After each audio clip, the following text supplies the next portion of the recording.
네, 고맙습니다. 우리 서로 한번 같이 인사할까요? 주님 안에서 사랑합니다. 한번 같이 인사하시죠. 옆에 같이 인사하세요. 네, 늘 주 안에서 사랑하는 저와 여러분들 되시기 바랍니다.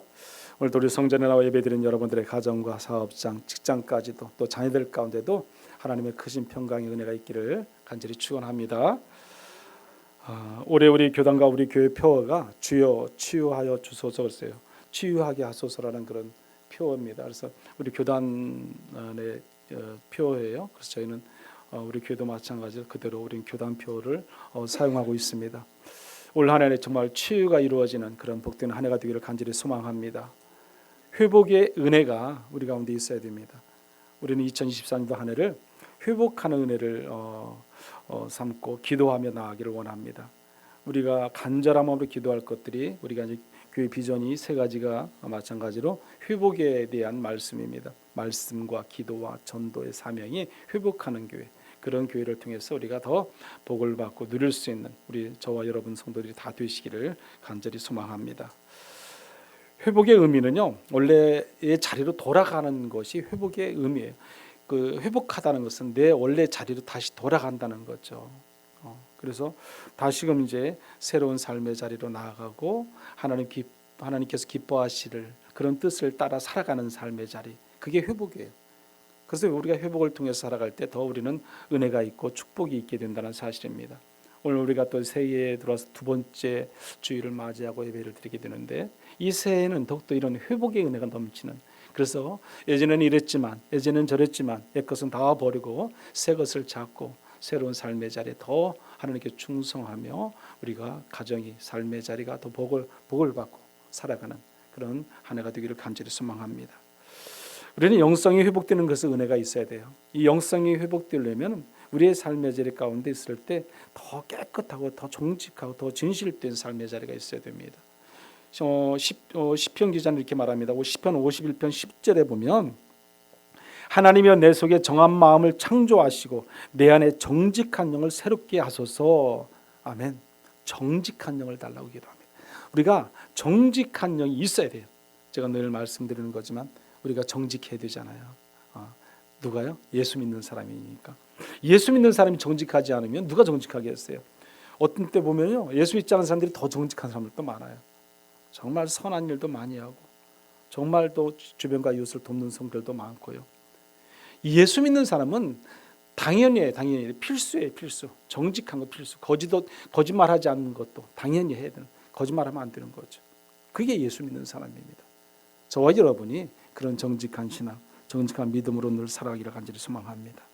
영성이 회복된다는 것은요, 우리의 영과 마음이 정말 정결해서 깨끗해지는 거예요. 깨끗해지는 거. 그래서 여러분, 예수님은 마태복음 5장에 뭐라고 말씀했습니까? 마음이 청결한 자는 복이 있나니 그들이 하나님을 볼 것이라고 말씀합니다. 내 마음이 청결하면 하나님을 볼 수 있다는 거죠. 내 마음이 청결하면 깨끗하면 이 땅의 삶의 자리가 하나님 나라가 된다는 거예요. 여러분, 우리는 하나님 나라의 삶을 살아가야 하잖아요.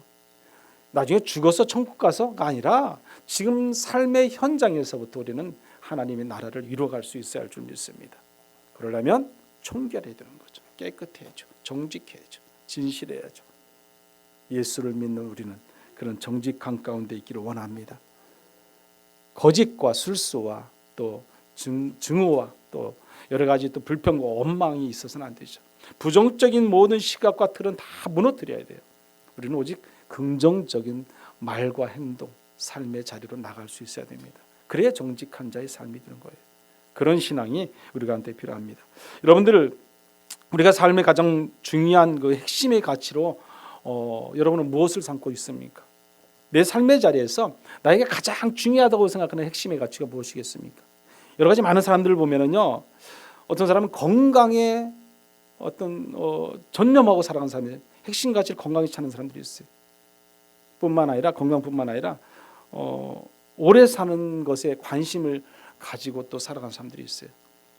그러다 보니까 귀한 것, 좋은 것들 많이 드시기도 하고 찾기도 하고. 그러면 핵심 가치가 그분은요, 지금 건강과 오래 사는 게 핵심 가치예요. 또 어떤 분들은 어떤 물질적인 것, 돈에 대해서 많은 관심을 쏟고 살아가는 사람도 있잖아요. 그러면 그 사람도 그만큼 관심을 쏟는, 거의 돈에 관심을 쏟으면 그 돈이 그 사람에게는 뭐가 된다? 핵심의 가치가 되는 거죠. 그런 핵심의 가치는 아무 의미가 없는 거죠. 어떻게 보면 하나님을 믿는 우리는 모두가 정말 그런 것들에 우리의 사명이 되어서는 안 되는 겁니다. 우리가 주어진 핵심의 가치가 무엇인가를 찾아가는 것. 오직 우리는 예수가 돼요. 예수 그리스도가 우리의 DNA가 되고 우리의 소망이 될 수 있어야 됩니다. 우리의 핵심의 가치는 누구? 예수 그리스도가 되어야 되는 거죠. 그래야 우리가 이 땅의 삶 속에서 더 건강한 삶을 살아갈 수 있게 된다는 사실입니다. 저희 교회가 올해 비전이 교회 비전이 세 가지잖아요. 말씀을 회복하는 교회, 기도를 회복하는 교회, 또 전도의 사명을 회복하는 교회. 이 세 가지가 우리는 회복되어야 할 줄 믿습니다. 이 교회가 더 부흥하고 성장하고 더 건강한 교회로 나가려면은 이 세 가지가 회복되어야 돼요. 그래야만이 우리가 더 건강한 교회로, 교회가 더 성장할 수 있고 교회가 더 나아가 하나님의 일을 잘 감당할 수 있을 줄 믿습니다. 그래서 오늘 저는 회복에 대한 말씀을 같이 나누고자 합니다. 첫째는 그래서 말씀을 회복하는 교회가 되어야 한다는 거예요. 말씀을 회복하는 교회. 이 말씀을 회복하려면 우리는 올해 우리가 성경 통독을 시작했잖아요. 제가 보니까 성경 통독 열심히들 하시는 것 같아요. 정말 너무도 감사하고요. 우리가 하나님 말씀을 읽는 것이 1년에 한 번 정도 읽는 것은 얼마든지 할 수 있는 거잖아요. 우리가 빨리 읽으면요, 좀 더 빨리 읽으면 한 달에 한 번 정도 충분히 읽을 수 있어요. 좀 더 이게 좀 빨리 읽었다면. 근데 그렇다고 해서 늘 성경책만 읽을 수는 없는 거잖아요. 이 성경책만 읽는 분들이 또 있어요. 그런 분들이 있어요. 1년이면 몇십 번 읽는 사람들이 있어요. 그 대단하신 분들이 대단하신 분들. 어쨌든 한 번 읽든 몇십 번 읽든 하나님의 은혜와 축복이 함께할 줄 믿습니다. 어떤 말씀을 읽어야 돼요. 그 말씀을 들어야 돼요. 하나님의 음성을 듣는 것이 얼마나 중요합니까? 우리의 삶의 자리에 지금 요즘 성령의 시대에 와서는 하나님께서 뭘로 말씀하십니까? 성경으로밖에 말씀하지 않습니다. 신비주의자들이야 이리저리 하나님께서 말씀했다. 지금 곧 내려온 말씀이다. 여러 가지 그런 신비주의자들이 있지만 우리는 하나님의 말씀을 누구한테 들어요? 성경을 통해서 듣는 거예요. 오직 하나님의 말씀이 이 말씀을 우리가 읽을 때, 묵상할 때 우리에게 들려오게 되어 있습니다. 그 말씀을 통해서 우리가 힘을 얻고 또 이 땅을 살아가게 된다는 겁니다. 여러분, 이스라엘 백성들이 바벨론 포로로 끌려갔잖아요. 끌려갔을 때 다시 70년 바벨론 포로 생활을 마치고 돌아왔을 때 그들이 가장 먼저 온 것이 성전 재건 건축했잖아요. 그런데 느헤미야 8장에 보면요, 느헤미야는 돌아왔을 때 가장 먼저 뭐한지 아세요? 성경을 읽었어요. 성경을. 느헤미야. 여러분, 열왕기에서 읽어보면 이스라엘이 왜 망했는가에 대해서 자세히 기록되어 있어요. 왜 망했는가? 그건 다른 게 아니에요. 하나님의 말씀을 듣지 않았기 때문에, 하나님의 말씀대로 살지 않았기 때문에 그들이 망했어요. 하나님의 말씀은 들어야죠. 순종해야죠. 듣지 않았어요. 결국에는 그래서 망한 겁니다. 하나님 말씀 듣지 않으니까 그 세상 쪽으로 나가는 거죠. 그들의 중심의 핵이 어디예요? 세상이죠. 핵심 가치가 세상이라니까요. 세상에는 이로 말할 수 있는 쾌락적인 것이 얼마나 많습니까? 이로 말할 수 있는 우상을 섬기는 일들이 얼마나 많습니까? 자기들 하고 싶은 대로 다 하는 거죠. 결국은 바벨론 70년 포로 생활을 할 수밖에 없는 겁니다. 예루살렘에 돌아온 그들이 일제히 하나님의 말씀을 듣기를 원했던 느헤미야는요, 모든 사람을 어디에 모이냐면 수문 앞 광장에 모였어요. 수문 앞 광장. 그 수문 앞 광장에 모인 사람들은 말씀을 들을 수 있는 귀가 있는 분들은 다 모인 거죠. 그러니까 어린아이부터요, 어른까지 다 들을 수 있는 그 알아들을 수만 있는 사람은 다 모였어요. 그래서 아침 새벽부터요, 오전 내내 말씀을 들었어요. 말씀. 성경에 보면 이렇게 말합니다. 느헤미야 8장 5절 6절 말씀을 보면 이런 말씀이 있어요. 우리 한번 같이 읽어볼까요? 에스라가 모든 백성 위에 서서 그들 목전에 책을 펴니 책을 펼 때에 모든 백성이 일어서느니라. 에스라가 위대하신 하나님 여호와를 송축하며 모든 백성이 손을 들고 아멘 아멘 하고 응답하고 몸을 굽혀 얼굴을 땅에 대고 여호와께 경배하니라. 아멘. 말씀을 듣고 감격했던 자들이었어요. 말씀을 듣고. 그 말씀 듣기만 해도 막 은혜가 철철 넘쳤던 거죠. 아멘 아멘 하는 거죠. 그 하나님 앞에 엎드려 경배하는 그들의 모습을 볼 수 있습니다. 아무것도 안 해요. 그냥 말씀만 들었어. 말씀만. 그 자리에 앉아서 그냥 몇 시간씩 말씀만 들어요. 그 말씀만 듣는 자체만 해도 그들은 은혜가 넘쳤던 것을 알 수 있습니다. 느헤미야 8장 9절에도 보면은 백성이 율법의 말씀을 듣고 나서 어떻게 하냐면 울었다고 그랬어요. 여러분 보세요. 같이 한번 읽어보죠. 8장 9절입니다. 백성이 율법의 말씀을 듣고 우는지라. 총독 느헤미야와 제사장 겸 학사 에스라와 백성을 가르치는 레위 사람들이 모든 백성에게 이르기를 오늘은 너희 하나님 여호와의 성일이니 슬퍼하지 말며 울지 말라 하고. 아멘. 여기 보시면 하나님의 말씀을 깨달은 유다 백성들은 다 울었다는 겁니다. 그 정도로 하나님의 말씀에 늘 그들은 목말라 있던 것을 알 수 있습니다. 오늘 우리는 좀 울지는 못할 망정 하나님의 말씀을 듣고 우리가 깨달았고요, 그 은혜를 사모하는 마음으로 살아가야 돼요. 여러분, 우리가 하나님의 말씀으로 돌아가야 할 이유가 있어요. 이사야 66장 2절의 말씀인데 한번 같이 읽어보죠. 나 여호와가 말하노라 내 손이 이 모든 것을 지었으므로 그들이 생겼느니라. 무릇 심령에 통회하며 내 말을 듣고 또 떠는 자 그 사람은 내가 돌보려니와. 아멘. 하나님이 돌보시는 사람은 하나님의 말씀을 듣고 뭐 하는 자? 떠는 자. 떤다. 그것은 뭐예요? 그만큼 왜 떨겠어요? 두렵기 때문에 떠는 거죠. 여러분, 모세가 가시떨기 나무 밑에서 하나님의 음성을 들었잖아요. 그 음성을 듣자마자 그는 엎드려서 땅에 신발을 벗고 땅에 엎드려 그는 떨고 있습니다. 왜 그렇습니까? 하나님이 두렵기 때문에. 우리는 하나님을 두려워할 수 있는 그런 신앙, 그런 믿음이 있어야 돼요. 내가 그런 신앙이 없으면 내 마음대로밖에 할 수 없어요. 하나님을 두려워하는 신앙, 그 신앙을 통해서 저와 여러분이 살아가기를 간절히 소망합니다. 오늘은 어떻습니까? 우리는 얼마나 하나님의 말씀을 사모하고 있습니까? 우리는 얼마나 하나님의 말씀에 귀 기울여 있습니까? 우리가 얼마나 하나님의 말씀에 순종하고 있는, 우리가 한번 우리를 돌아볼 수 있어야 됩니다. 말씀은 영적인 연료라고 했어요. 영적인 연료, 말씀은요. 그래서 올해가 하나님의 말씀을 듣고 회복함으로 여러분의 삶의 자리에 더 이렇게 단단해지고요, 건강하게 살아가는 그런 한 해가 되기를 간절히 축원합니다. 두 번째로는요, 기도를 회복하는 교회가 될 수 있어야 돼요. 기도를 회복하는 교회. 우리 한국교회야말로 정말 기도 많이 하는 교회죠. 기도 많이 하는. 새벽 기도를 통해서, 수요 기도를 통해서, 심야 기도를 통해서, 또 금식 기도도 하고, 여기저기 가보세요. 기도원들은 얼마나 많습니까? 기도원이 이렇게 있는 나라는 우리나라밖에 없어요. 기도원이 있다는 것은 기도하는 것이거든요. 기도하러 가기 때문에. 대단한 거죠. 세계 어느 나라도 새벽 기도하는 데가 없어요. 우리나라만 해요. 우리나라. 예전에 제가 캐나다 갔을 때도 한번 새벽 기도 하는 거하고 그 옆에 교회가 있길래 갔었어요. 한번 이렇게 새벽에 일어나서 잠이 안 오니까 갔더니 문이 다 닫혔어요. 문 열리는 곳이 하나도 없어요. 안 하는 거죠. 물론 이제 한국 교회도 있어서 거기 한국 교회도 갔는데 거기에도 물론 문이 닫혀 있더라고요. 한국 교회도. 이 우리나라처럼 이렇게 새벽기도 열심히 하는 데가 어디 있습니까? 정말 우리 교회도 마찬가지잖아요. 우리 교회도 모든 기도에 다 합니다. 다 해요.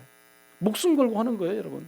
여러분, 비록 몇 분이 안 나오지만은 많은 인원이 아닐지라도 그분들이 기도하니까 이 교회가 있고 살아있는 것이고요, 여러분들이 건강한 삶을 살아가게 되는 거예요. 여러분을 위해서 기도하잖아요. 다는 아닐지라도 몇 분이라도 우리가 간절한 마음으로 기도하는 분이 있기 때문에 누군가는 산다는 거예요. 누군가는. 우리가 그걸 명심할 수 있어야 됩니다. 빙햄 헌터 목사님은 기도를 이렇게 정의를 했어요. 기도는 자신이 바라는 것을 하나님께 얻어내는 수단이 결코 아니다. 오히려 기도는 하나님께서 원하시는 것을 우리에게 주시기 위해서 사용하는 수단이다 그랬어요.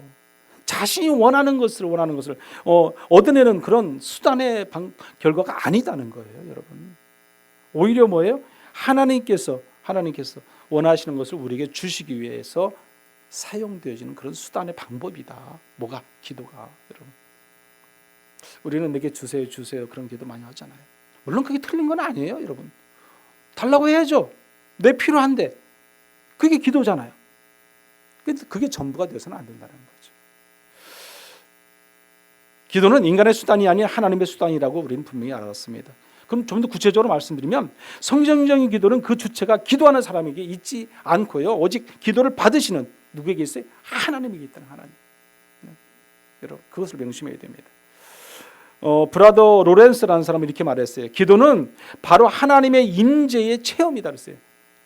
하나님의 임재의 체험. 우리가 하나님과 임재하는 삶을 살아간다면 그보다 더 좋은 게 있습니까? 여러분 에녹과 같은 삶을 살아간다면 그보다 더 좋은 신앙의 삶이 어디 있습니까? 늘 하나님과 동행한다고 생각해 보세요. 늘 성령님과 인도함을 동행한다고 생각해 보세요. 내가 성령님과 온전한 동행, 온전한 임재 속에 우리가 살아간다면 우리가 절대로 세상적인 방법을 찾아가지 않습니다. 세상적인 방법을 사용하지도 않습니다. 우리의 발걸음이 거기 세상적인 곳에 발걸음도 올려놓지도 않습니다. 그렇게 하지 못하는 거죠.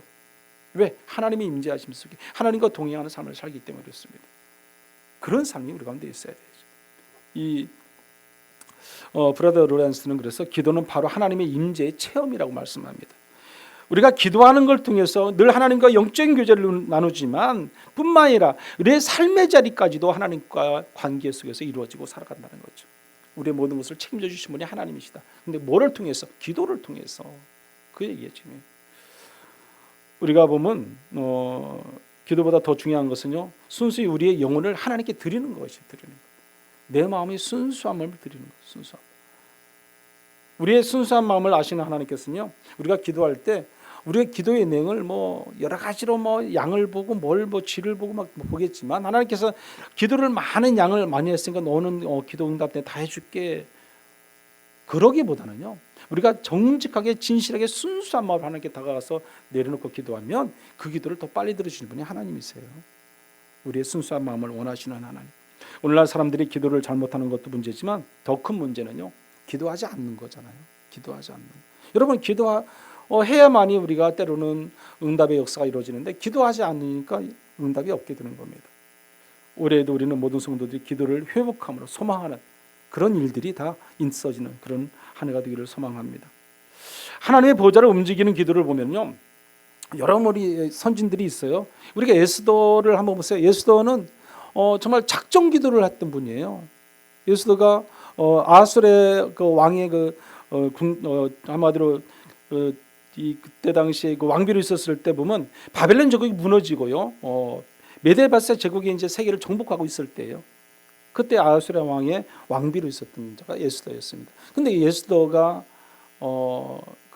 이제 유다 백성을 하만을 통해서 다 멸절하려고 하는 그 소식을 듣게 되잖아요.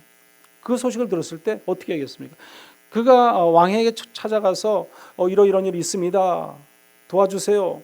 말하고 싶어도 왕에게 나아갈 수가 없는 거예요. 그때 법이 있는데 그 법이 뭐냐면 왕이 부르지 않았으면 그 왕비가 함부로 그 왕의 자리에 갈 수가 없어요. 갔다가는 죽을 수도 있는 거예요. 왕비라도.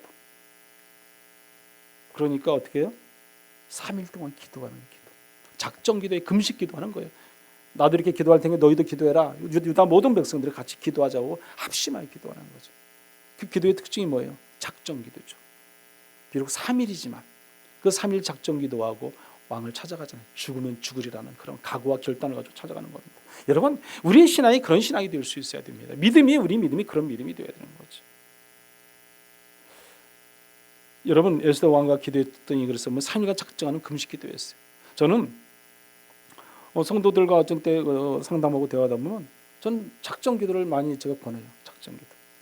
저는 작정 기도에서 하나님의 응답도 많이 받았고 또 그로 인해서 늘 감사할 일이 많이 있다 보니까 작정 기도 해보라고 늘 제가 권하죠. 그만큼 뭐가 빨라요? 응답이 빠르기 때문에 그렇습니다. 작정 기도하시면 하나님 응답해 주십니다. 열왕기하 19장에 나오는 그 히스기야 왕의 기도도 여러분 잘 아시지 않습니까? 간절한 마음으로 기도했을 때 그 병도 그 죽을 수밖에 없는 질병도 15년 동안 연장되기도 했고요. 또 그 전에 또 뭐가 또 있습니까? 그 말고도 유다 왕 히스기야가 통치하던 시절에 북쪽에 있던 아수르의 그 사네림 왕이 쳐들어오잖아요. 그가 쳐들어와서 뭐라고 말합니까? 여호와가 능히 내 손에 의해서 너를 건지겠느냐? 멸시합니다. 멸시. 누구를? 히스기야 왕을요. 기가 막힌 거죠. 그러면서 뭘 가지고 서신을 가지고 오는 거죠. 히스기야 왕이. 얼마나 두렵겠어요. 유다 백성들이야 조그마한 백성들 얼마 되지 않은 군대고 그 사네림 왕은 대군대를 이끌고 왔잖아요. 그러니까 그는 불안에 떨 수밖에 없습니다. 그때 히스기야 왕이 어떻게 하죠? 그 서신을 가지고 성전에 올라가요. 성전에. 성전에 그 서신을 놓고 하나님께 기도합니다. 그러니까 어디를 먼저 성전을 찾았다는 거죠. 우리가 열왕기하 19장 14절 15절 말씀인데 한번 같이 읽어볼게요. 성경 말씀. 히스기야가 사자의 손에서 편지를 받아보고 여호와의 성전에 올라가서 히스기야가 그 편지를 여호와 앞에 펴놓고 그 앞에서 히스기야가 기도하여 이르되 아멘. 자, 이게 먼저 여호와의 성전에 올라갔다는 게 중요한 거죠. 어려움에 처해 있어요. 지금 환난과 고난 가운데 처해 있어요. 자기 힘으로 할 수 없는 그런 여건 속에 있어요. 누굴 찾아가요? 하나님을 찾아가는 거죠. 오늘 저와 여러분이 그런 히스기야와 같은 믿음이 우리 가운데 있어야 할 줄 믿습니다. 우리들은 어디를 찾아가요? 사람을 찾아가잖아요. 그 대부분이. 나보다 좀 힘이 있다고 생각하는 사람은, 뭐가 능력이 있다고 하는 사람을 찾아가요. 그러지 않습니까? 해결이 안 됩니다. 절대 해결이 될 수 없습니다. 우리 성도들은 문제가 가지고 하나님이 거룩한 성전으로 나올 때 하나님께서는 그 문제의 해결점이 일어날 줄 믿습니다. 우리가 시편 기자는요, 시편 146편의 3절에 그래서 이렇게 말하잖아요. 귀인들을 의지하지 말며 도울 힘이 없는 인생도 의지하지 말지 그랬어요. 사람을 의지하지 말라는 거죠. 누구를 의지해라?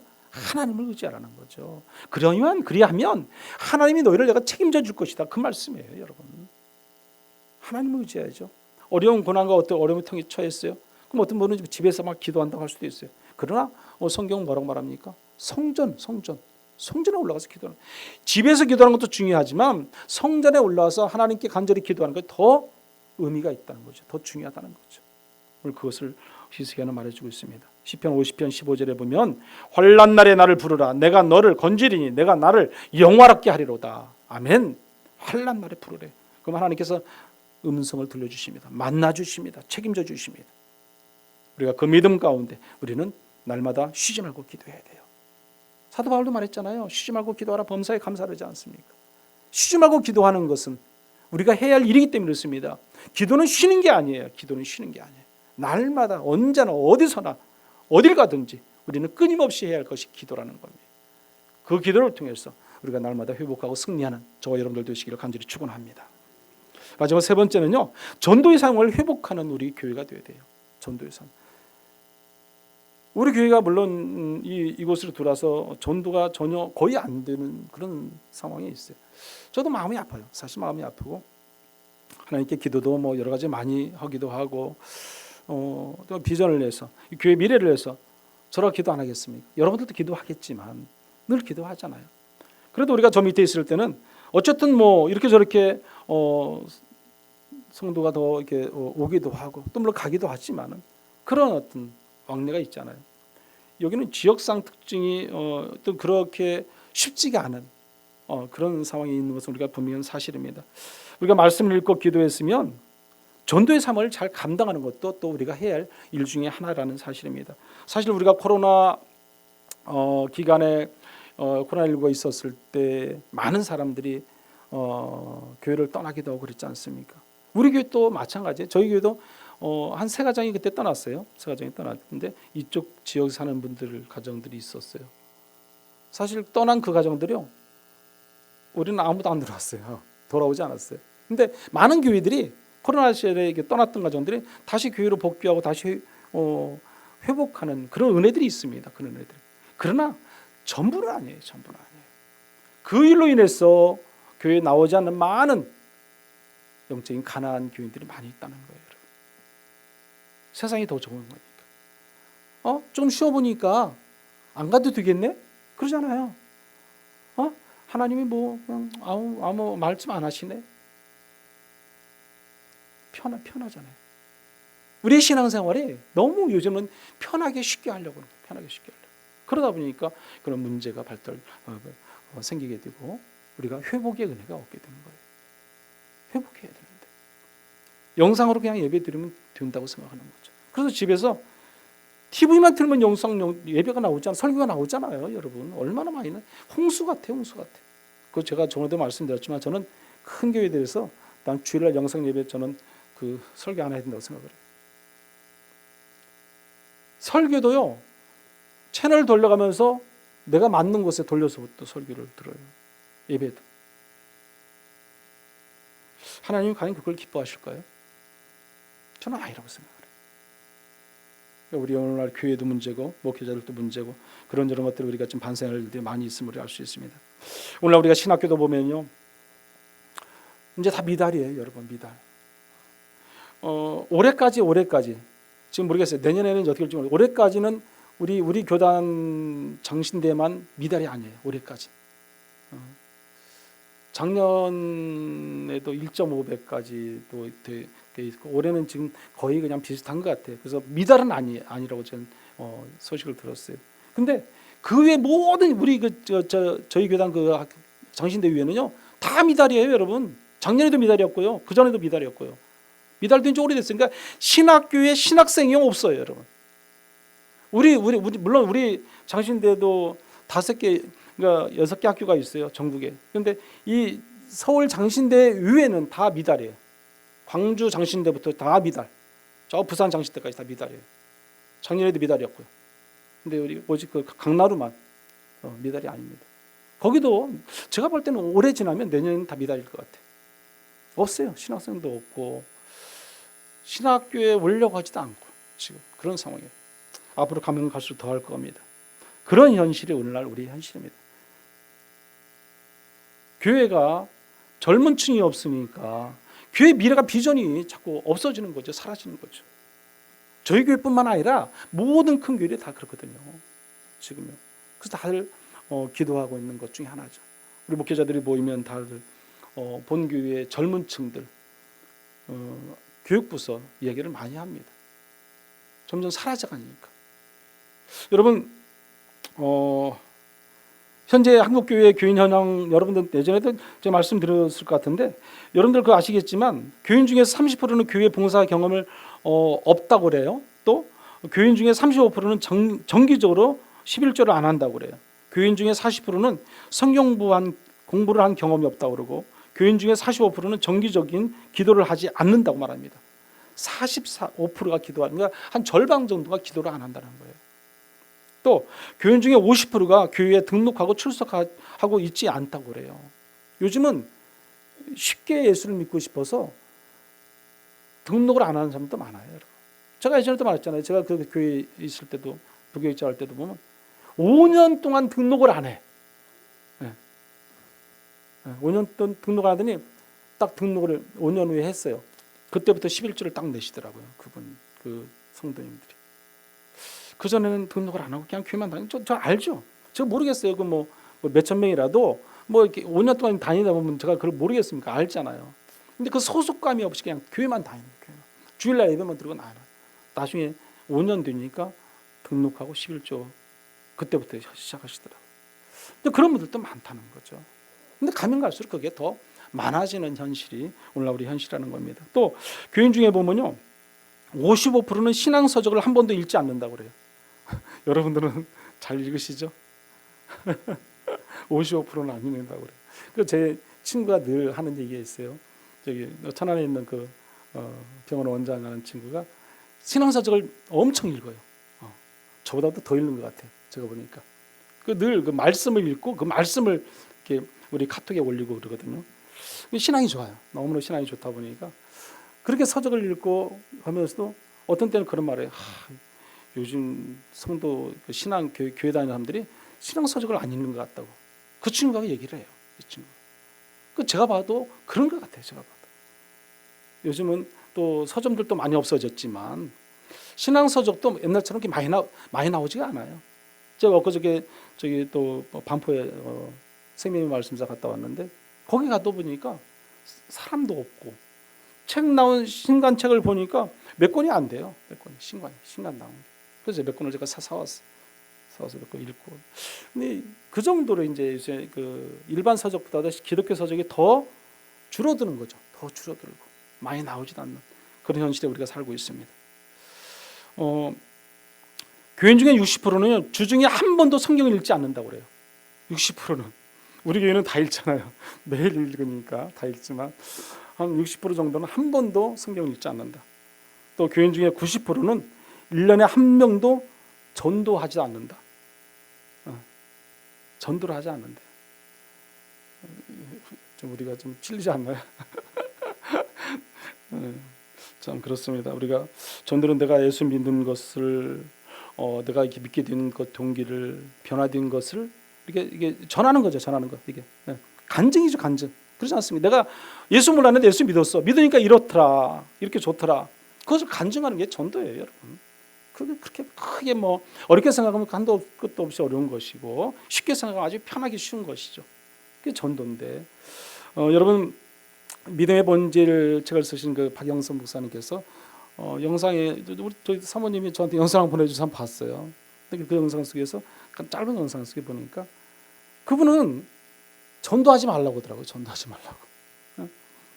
제가 참 존경하는 분 중에 한 분인데 그분이 목사님. 그분의 책을 제가 몇 권을 읽었어요. 책을 많이 쓰신 분입니다. 근데 전도하지 말라는 것은 무슨 말이겠어요? 그 무슨 말이 다른 게 아니라 우리의 삶을 통해서 예수 그리스도의 빛을 나타내고 향기를 전하고 내 몸에서 예수가 드러나게끔 해야 된다는 거예요. 내 삶의 자리가 예수가 나타나요. 그래서 그것이 뭐가 된다? 전도가 되어야 된다는 거예요. 나를 통해서 누군가가 예수를 믿게끔 하는 것이 말로 굳이 입으로 막 전해서 예수 믿으세요. 예수 믿으면 구원받고 예수 믿으면 천국 가. 그게 아니라는 거예요. 내 삶을 통해서 내가 살아가는 과정 속에서 내 만남을 통해서 누군가를 통해서 전도가 되어야 된다. 그 얘기예요. 그 얘기.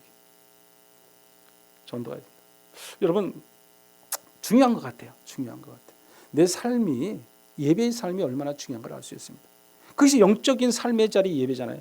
산 예배자의 삶을 살아가는 것이 온전한 신앙인 거예요. 그것이 하나님이 기뻐하실 그 믿음의 신앙이라는 겁니다. 오늘 저와 여러분은 그 신앙으로 살아갔으면 좋겠어요. 한 해 동안 우리가 살면서 이게 말씀을 회복하고 기도를 회복하고 전도를 회복하는 것은 오직 우리의 삶의 자리가 예수 믿는 믿음의 생활의 속에서 빛과 향기가 나타나야 되는 거죠. 누구를 통해서? 나를 통해서. 여러분 한마디로 말하면 나 때문에 누군가가 예수를 믿게 돼 하라는 거예요. 나 때문에 누군가가 믿음을 가지고 살아갈 수 있게끔 하라는 거죠. 나 때문에 누군가가 주의 일꾼이 되게 하라는 거예요. 그래서 우리는 전도의 사명이 회복을 통해서 우리가 살아갈 수 있어야 된다는 것입니다. 오늘 우리의 비전이 이 세 가지잖아요. 말씀, 기도, 전도. 이것을 온전히 회복해서 정말 우리가 이 한 해는 더욱더 하나님께서 원하시는 그런 축복된 한 해가 되었으면 좋겠습니다. 회복은 하나님의 명령에 순종하는 거예요. 하나님의 은혜로 다시 말씀드리면 돌아가는 것이 회복입니다. 무엇보다도 말씀과 기도, 전도를 통해서 우리 예배 삶의 자리가 더욱더 하나님께 영광 돌리는 복된 삶의 자리가 되기를 간절히 축원합니다. 이 시간 같이 한번 기도하겠습니다. 말씀을 회복하는 교회가 되게 달라고 기도하시고 기도를 회복하는 교회가 되게 달라고 전도를 사명을 회복하는 교회가 되게 달라고 기도하십시오. 그리고 또 우리 질고로 어려운 가운데 있는 하나들이 있습니다. 최정근 집사님 어머니 회복을 위해서 기도해 주시고 규윤서 집사님 지금 병원에 입원 중에 계신데 어깨 수술하시고 입원 중에 계신데 빠른 회복을 위해서도 기도해 주시고 이난수 집사님 남편 되시는 우리 집사님을 위해서 기도해 주십시오. 여러 감염을 통해서 또 어려운 가운데 있습니다. 깨끗이 낫고 회복될 수 있게 해달라고 이 시간 우리 같이 한번 주여 한번 외치고 기도하겠습니다. 주여 고마우신 하나님 감사합니다. 우리를 사랑하시고 인도하시고 축복하셔서 언제나 저희와 함께 하시는 은혜 감사합니다. 하나님 우리가 말씀이 회복되는 그런 한 해가 되게 도와주시옵소서.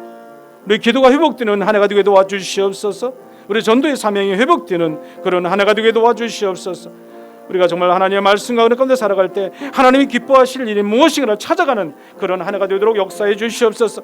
하나님 간절히 원하는 것은 우리 최정근 집사님 어머니 빠르게 치유되기를 원합니다. 아버지 깨어나기를 원합니다. 회복되기를 원합니다. 하나님이 기적의 은혜를 베풀어 주시고 치료의 강선을 바라여 주시옵소서. 우리 힘으로는 되지 않지만 하나님이 만지시면 됩니다. 하나님 만져주시옵소서. 우리 교인서 집사님 아버지 하나님 어깨 수술로 인해서 아버지 병원에 입원 중에 계신데 하나님 깨끗이 치료되고 회복되셔서 건강한 몸으로 다시금 성전에 나와 예배할 수 있는 기도할 수 있는 우리 기준서 집사님 되게 하시고 우리 이난수 집사님 아버지 남편 되시는 집사님 하나님 붙잡아 주셔서 더 힘과 능력을 주시고 강건케 하셔서 모든 질고가 깨끗이 물러가고 건강을 회복함을 통해서 더 힘있게 이렇게 살아가는 귀한 우리 집사님 되도록 인도하여 주시옵소서. 성령의 은혜가 넘치게 하여 주옵소서.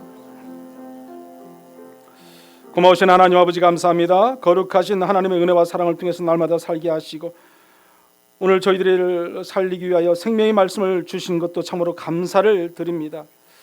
오늘도 주신 이 말씀을 붙잡고 날마다 살게 하시고 교회가 말씀이 회복되고 기도가 회복되고 전도의 사명이 회복되는 그런 아름다운 교회가 되도록 하나님 인도하여 주시옵소서. 질고로 고통 가운데 있는 성도들을 특별히 치료의 강선을 발하여 주셔서 깨끗이 치료되고 회복되는 기적의 은혜와 역사가 일어나게 도와 주시옵소서. 예수님의 이름으로 기도드리옵나이다. 아멘.